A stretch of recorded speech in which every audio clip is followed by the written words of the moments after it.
Hello everyone, my name is Dominiko, and today I'll be showing a brief demonstration for our final year project titled Development of a Machine Learning Based Condition Monitoring System for Hydraulic Systems, done in MATLAB. This is done together with my partner Emalata Likiafu, and we implemented a full pipeline from data processing to model training and evaluation.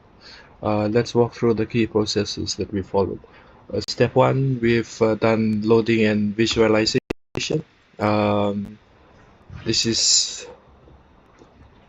where we first load and visualize the raw data from multiple hydraulic components such as pumps, coolers, valves, and accumulators. Each file contains multiple cycles of sensor measurements. The code loops through all 17 files, reads the data, and plots the first 50 cycles. This allows us to understand the behavior across the sensors. Here are the plots of the first 50 cycles for each of the 17 sensors. We'll have a quick glance through, and a detailed plot and figure demonstration will be shown in our project report.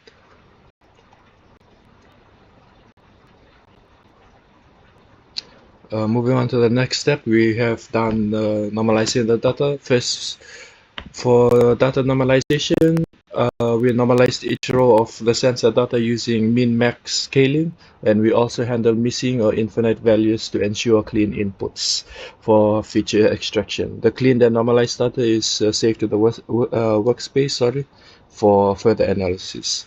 This is the piece of code that generates the normalized data and saves the normalized data to the designated file.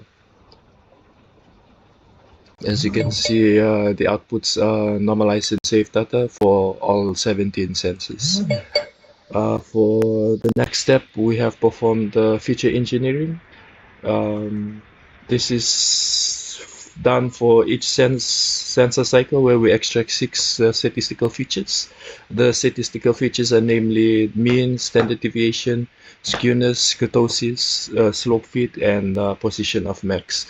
This creates a large feature matrix, and then we then standardize the data and apply PCA to reduce dimensionally and visualize the variance explained. This is the PCA plot of the 10 significant variances using variance explained. The next step is class label assignment. We label the data using profile.txt. That's the dataset available on Zenodo. This provides the true health conditions of the hydraulic components, and these include cooler conditions, valve conditions, internal pump leakage, and accumulator pressure state. The features and labels are saved in final.table.mat for use in modeling. The next step is EDA, exploratory data analysis. To explore patterns in the data, we visualize the box plots and of the features and PCA scatter plots for each target label as shown here. PCA helps us observe class separation, which indicates that classification is possible using material learning models. This is the box plots, which is more enlarged in our report, our PCA plot and the PCA scatter plots using the machine learning models. The next step and the final step is saving as final table. All the normalized and standardized status were all saved into the following tables and to the final table.mat. This is carried on to the next step for data splitting. So for data splitting, we have split the data into 3 components: 70% for training, 15% validation, and 15% test. We use MATLAB classification ladder to train models for each of the component. That's accumulator, pump, cooler, and valve. And we tested models like KNN, SVM, decision trees, and assembles. For example, let's load and run our train model for accumulator. So this is the already loaded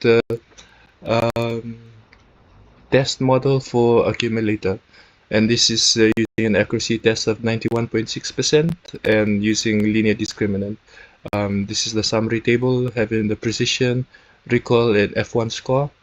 The scatter plot, and the validation confusion matrix. Um, that's basically all the work we've done for this project. Across all 4 components, the best models achieved over 90% classification accuracy, and we validated our model results using confusion matrices. In conclusion, this project successfully demonstrates how machine learning can be applied to monitor hydraulic systems using sensor data, and all processing and model training were done in MATLAB. Thank you for watching.